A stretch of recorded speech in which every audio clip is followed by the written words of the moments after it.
Hello and welcome to the Marketing Times Analytics Podcast. I'm your host, Alex Sofronas, and today I'm on with Katie Smith. Katie, would you like to introduce yourself?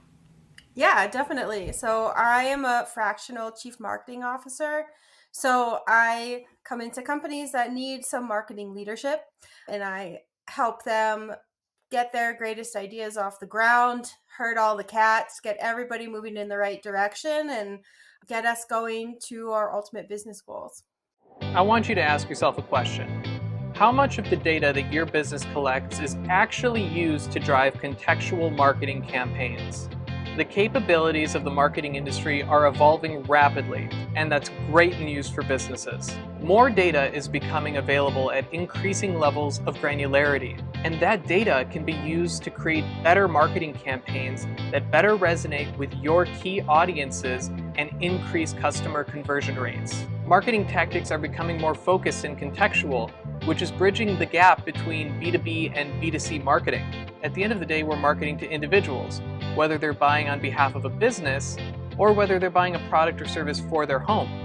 My name is Alex, and I'm an expert in data, analytics, and direct marketing. I've managed over $70 million in media spend, over $10 million in agency fees, and I have a proven track record in lowering cost per sale in direct marketing, digital media, and paid search campaigns. I use data and analytics to dive into campaign performance, identify growth opportunities, and action on those insights to deliver business results. I've worked at companies like IBM and DirecTV, where I've leveraged LTV analytics and customer insights to identify profitable groups of customers and drive demand amongst those customer groups. The secret is in de-averaging campaign and audience performance, understanding the components of profitability and tying that together with audience segmentation. So the question is, are you using the right data to maximize your marketing potential? Grab time with me to learn how you can get the most sales out of your marketing efforts. Thanks for listening.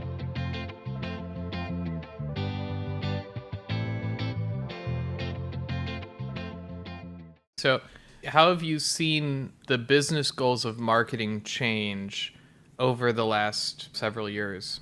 Yeah, well, the pandemic, I think, really put what we were seeing as like a trend. It really just lit it on fire. We got there a lot faster. So I think if your listeners are kind of feeling like, well, I don't really know what my marketing goal should be, they're not alone. Things shifted very fast. And I think what we're seeing now especially is your marketing is so much more driven by your customer base than it ever has. It's not so much what tactic we put out there. Really, the tactics have become interchangeable, but it's really how you build out the customer journey and what content you put into those different tactics and how you lead people through. I think one of the biggest things that we've seen is that customers have so much more control of their buying journey. And as businesses, we have a lot less control and a lot less ability to guide them through the way we'd like them to go. So it's been a really big shift. Is it because they have access to the internet where they can sort of have access to other competitors? Yeah, so they can do all of their research online. And I think with the pandemic, people became very comfortable doing that and now actually prefer to before they speak to a salesperson or really get in touch with the company. They're much more comfortable doing their own research. So what we're seeing is as people come down the pipeline, they are it's much closer to the sale that they reach out, contact a company than it has been in the past. And they don't actually want you to reach out and book a meeting with them until they've been able to cruise your website, watch your YouTube videos, download some of your documents, and kind of do that journey. Where before we were seeing we get them into that sales pipeline a lot quicker. And then the salesperson is doing a lot more of that nurturing. And what we're seeing is people preferring to go farther on that nurturing journey on their own. Okay. So, more of a self directed journey. Yeah. What did you mean when you said tactics are interchangeable these days?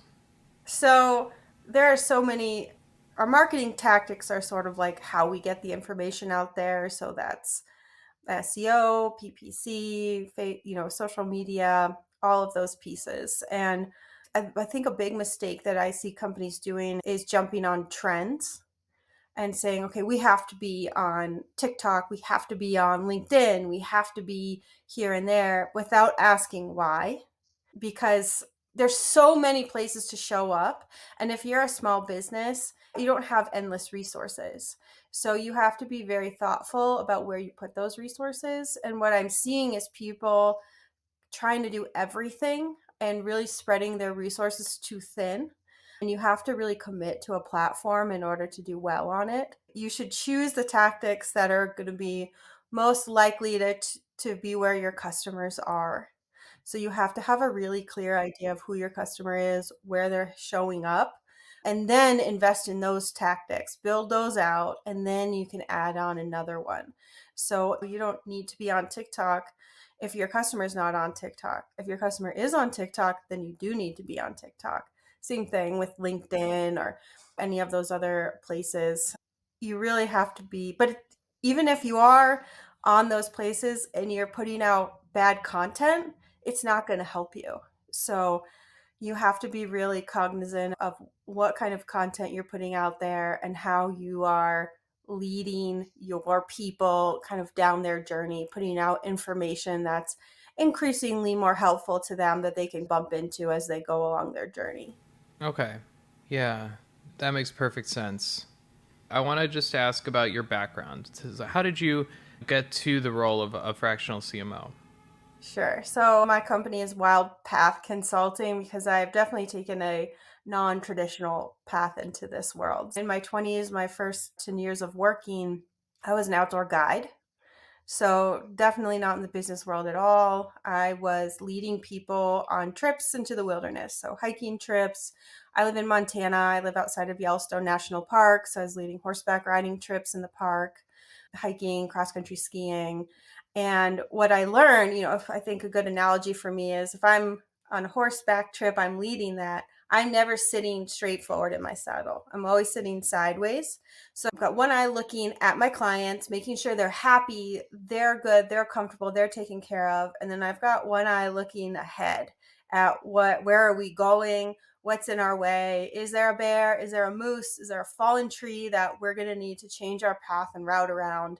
Are we going to make it to our goal?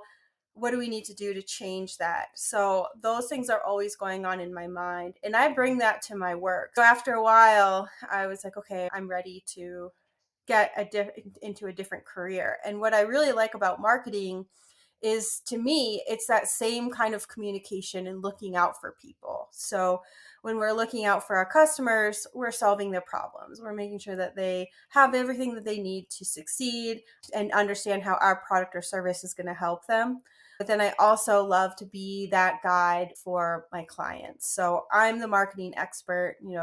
After I finished guiding, I really got into marketing with a few different businesses and learned about inbound. And still, that same connection that really drove me with my guiding was, how can we help people connect, find each other, love what we do? So I want to make sure that I'm guiding my clients along, I'm looking out for them, I'm caring for them. As I've gotten deep into this marketing world, which I love and I've learned so much about over the past 15 years. What have I learned that I can watch out for my clients? I can watch the market. I can shift and change as we need to. I have a master's degree in public relations. I started off in that world and then discovered inbound marketing and how much I really love that. Now it's all of those pieces. I worked for international nonprofits. I've worked for startup fintech companies. I have this amalgam of experience that I bring into a new client. So that's really where it's been definitely a winding journey for me. Yeah. So, what would you recommend if somebody wanted to become a fractional CMO? What would be, something they should do? Should they go to school? Should they, is there a particular degree they should get, or should it be sort of like, go out and learn for yourself, read a bunch of books? What do you recommend people do?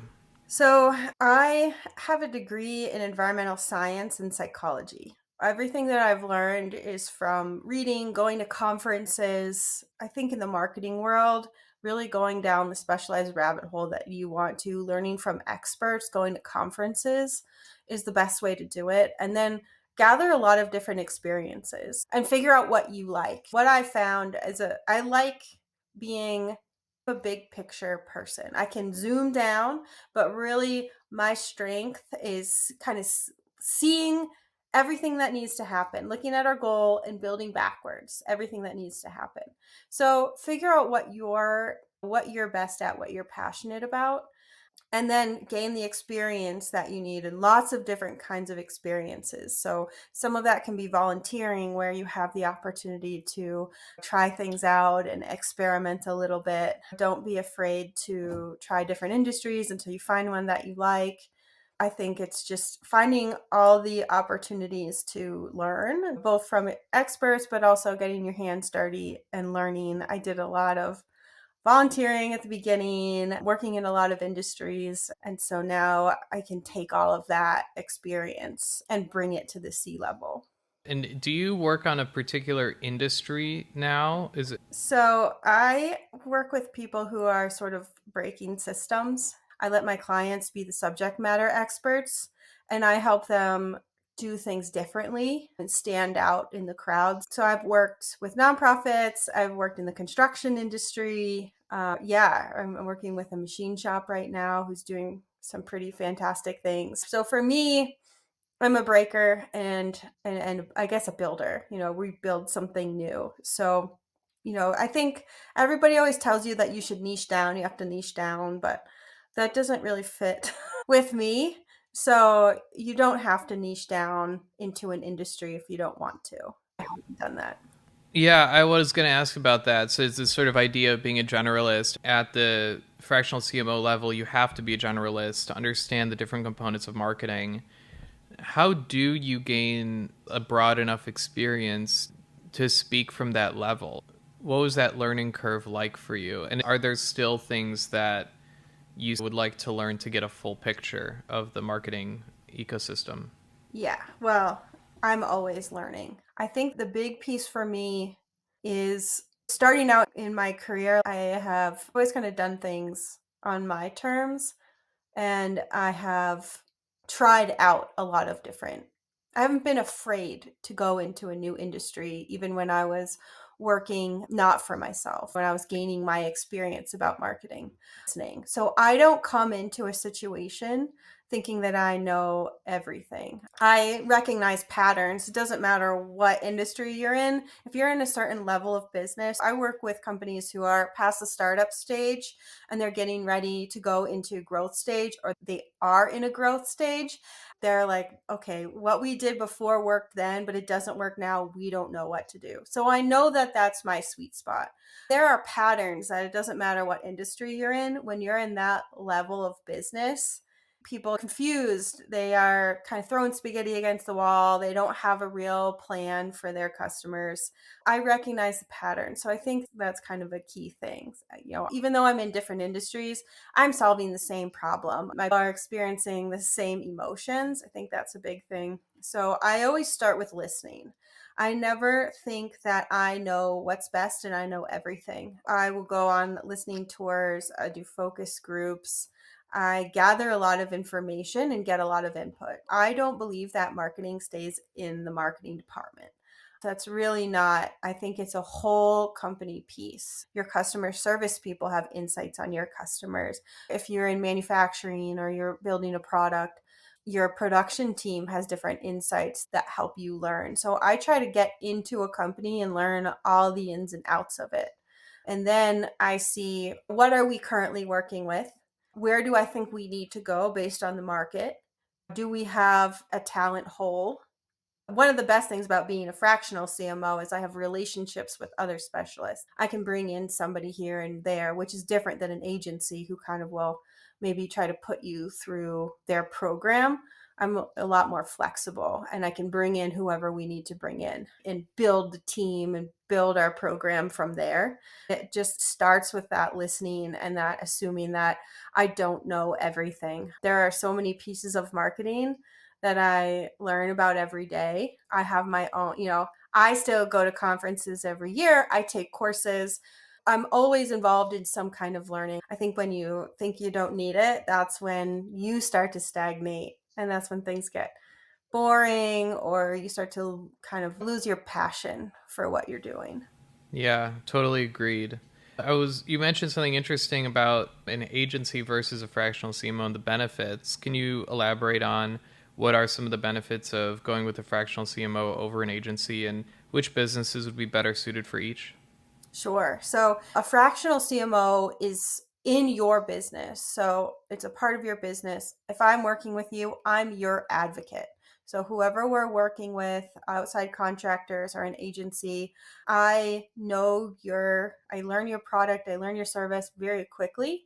And then I also know the language of the contractor or agency so that I can communicate and advocate for exactly what you need. And then I can also turn around and tell you exactly what your contractor needs from you to do a good job. So an agency is outside of your organization. So you might not have that level of communication or understanding.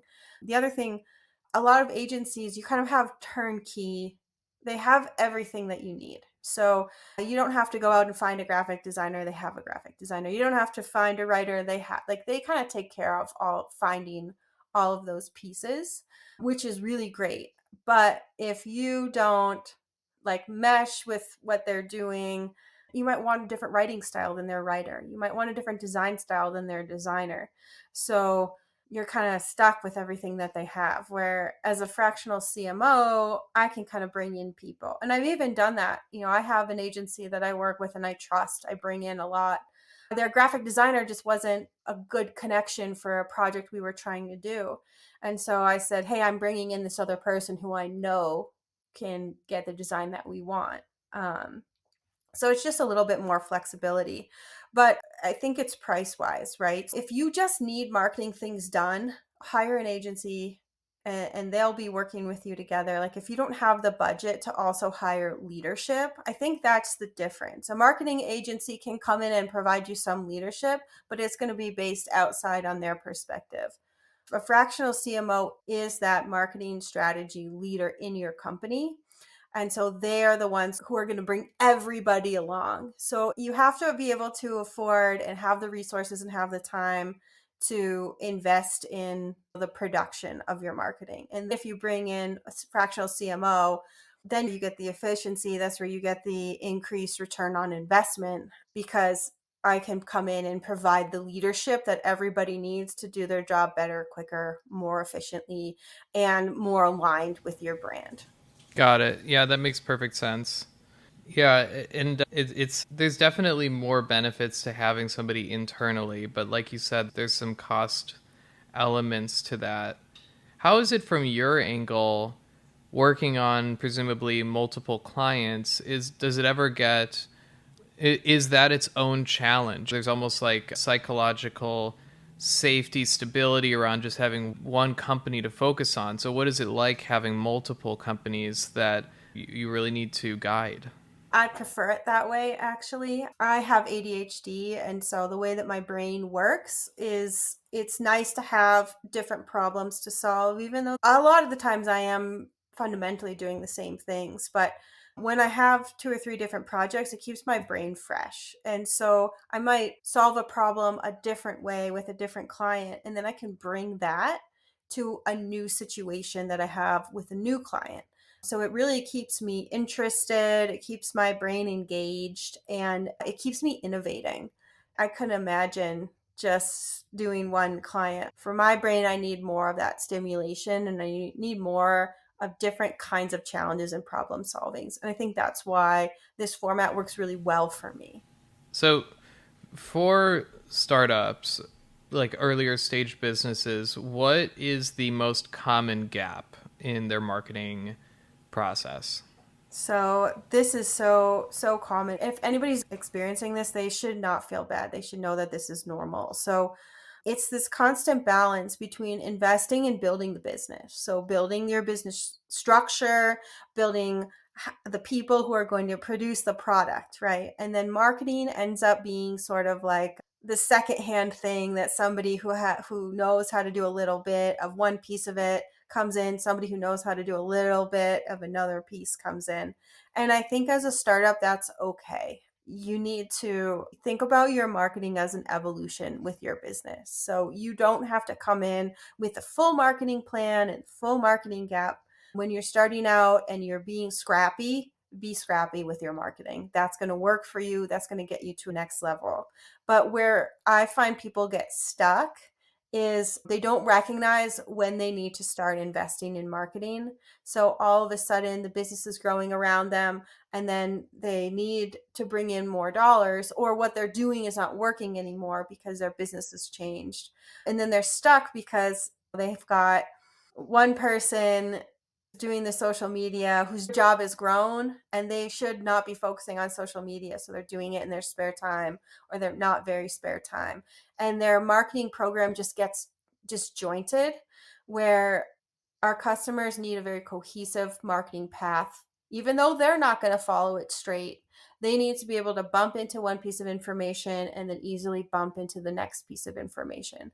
So if marketing, we put it on the back burner, we're building everything else, all of a sudden everything's disjointed. And then you're like, well, marketing doesn't work. So that's when I think it's a good time to get someone to come in. Like myself, I do a lot of these strategy sessions where I look at what's going on and then I tell people, okay, for you to get to the next level, this is what your marketing plan needs to look like. I do a lot of educating about how it works. And then we brainstorm, okay, how are we going to make this? What are the levels that we're going to get to? Because you're not going to jump from, I don't really have a marketing department, we do everything in our spare time, to I have this like rockin' department when we do all of this stuff. You're going to put a lot of pressure on yourself. You're going to get overwhelmed. You're going to get burned out. So it's figuring out what are the stepping stones, what looks good today, what can we build on in the next couple of months. So we build out a comprehensive plan, but then we have kind of the baby steps of how we're going to implement it. It's so easy to get overwhelmed and burned out with marketing and feel like you have to do everything. Yeah, that makes a lot of sense. So I definitely see the value of having that strategic perspective across the business and making sure that you're doing the right things with your time, because there's obviously constrained resources at any growing early business. Oh, yeah. So how do you ensure that you have that good, effective communication between marketing and the other business units? So a lot of that is vetting on my end. When I talk to a potential business that I'm working with, I want to know that the financial side is open and willing to talk along with production. I want to know that there's already a collaborative feeling within the company. And usually when I talk to these directors of these different things, they're usually like, I have all this information that could help, and I'm really ready to talk about it. But it's making sure that I have the authority and the ability to come in and talk about that. And that's why it's really important that I'm working in the C level so that I have access to all of that. Because if it becomes a weird game of telephone, it's going to be inefficient. It can build some animosity or discomfort. And then it's also how I approach it. So I don't come in and say, I really come in with collaboration and letting people know I want to help you do your job better. And that's how I feel that marketing, I think marketing is a service. So it serves our customers externally, but internally, especially if you're a B2B company, it should service everybody in that company and help elevate that communication piece. So if your accounting department is noticing a trend in product or service that you're selling, I want to know about it so that we can, oh, this is on fire, let's elevate it. Or, hey, all of a sudden we're starting to lag on this one, let's put a little bit of effort into getting that back up to where it was, letting them know those touch points. If I'm working so closely with sales, what are you learning? Customer service, what kind of materials do you wish you had to give people? Because if I'm helping these customer facing departments serve the customers face to face better, that's just going to make things easier for our company overall. We're going to get a good reputation, we're going to get better word of mouth, and people are going to be quicker to trust us, which means we're going to have more sales, we're going to have more growth. So I really come in with an air of collaboration and of helping others. Yeah, it's interesting. Do you think the marketing function will change in the future at all? Or do you think marketing is just sort of a very pure function where it's probably going to be relatively consistent over future years? I think we're going to see it change. I think we're in the middle of that change right now. Before the computer era, marketing had a lot bigger control, and it was really like marketing and advertising. We had strict control of the pipelines, newspaper ads and billboards, things like that. You had more control of people getting information. And now we're in this information age where people can skip our ads, get ad blockers for digital. They can skirt around this stuff, and they can do their own research. But we're seeing a swing back to more of that pay to play, especially you see it with social media. I mean, if somebody thinks that they can just build their business through organic social media, that's a very specific kind of business. And it takes a lot of luck and it takes so much work. There's so much more control and restriction in the algorithms, and it's so much more pay to play now. And everything else is becoming that way with subscription, with streaming. Like, we're moving back towards those paid avenues with less opportunity to building our marketing organically. And then I think that people are innovative. So they're going to innovate something else in the future. And then all of a sudden, more authentic will be available. And I have no idea what that's going to be. So we are in this really interesting place where, 5-10 years ago, organic could play a much easier role for your business and you could build it with less effort. I'm not saying organic doesn't work anymore. It just takes more effort. It takes more time. And now the pendulum is swinging back, and I'm sure there's going to be new innovation, new ways that people are going to react. And then we haven't even touched on AI. And AI is going to it is changing our future. It is changing the way that content will be created. Right now, we're using AI to help us do our marketing, but people are going to see that. They're going to want something new and different. I don't know what that is. Nobody knows what that is. It's exciting and fun, but it's a little scary because you don't know. This is a huge factor that we need to be thinking about. And it's changing every day. It's changing every week. So it's hard to be nimble and on your feet about it. But we are in the middle of a big, crazy marketing change. And I think that's where my background as a guide and being able to adapt to your environment is really helpful, because I have that skill set. I have that muscle of adjusting and switching and learning on the fly. That's great. Yeah. I think AI is interesting. I'm curious how quickly it will be able to make decisions in a strategic sense for marketing, because that relies on a very robust data infrastructure that I haven't seen today. All the numbers we look at in marketing, there's always a caveat. It's always a little bit biased. Maybe there's something missing. And that all has to be taken care of before AI can start making decisions based on the data. Because the context that we understand around the data is why we're able to make good decisions based on it. And if we were only feeding the data to a system, it wouldn't make the same decisions. And it doesn't have that reasoning element that we have to sort of interpret the results and see if they make sense. So I'm curious how quickly that will be solved for. I think it's a lot more complicated than some of the creative stuff, which we all thought that was the last thing that would come. But, that turns out we're able to do creative pretty well. Although they still got to figure out how to do the hands. Yeah. Because the AI, and I looked into it, it's because the AI doesn't know what a hand is. So it sees inputs of hands in different formations, and it's like, well, this is a wacky thing, and it doesn't understand like what it actually is. So it doesn't know like that you should make it look this way from this angle. The more execution strategy side of AI, I think, of AI in marketing is going to be a bit tougher, but definitely not impossible. The reason that you have to keep adjusting your marketing is because people learn and they recognize when they're being marketed to, and they get bored and they want something different. So that's what's driving the change. And that's what's driving technology. That's what drives innovation is people get bored and they want something new. So as a strategist, I look at AI as a way that it can help pull things together. Maybe it can show me something that I haven't been thinking about, but I need to be there to guide that process. And I need to be there to, there's a discernment, right, that AI doesn't do now. So I know my client, I know our customers because I've done that research. And part of that research is talking to humans and getting a human interaction about it. I can use AI, I can get ideas, but I need to use my discernment and my knowledge of who I'm working with. And that is always going to change because I try to be really open minded about this.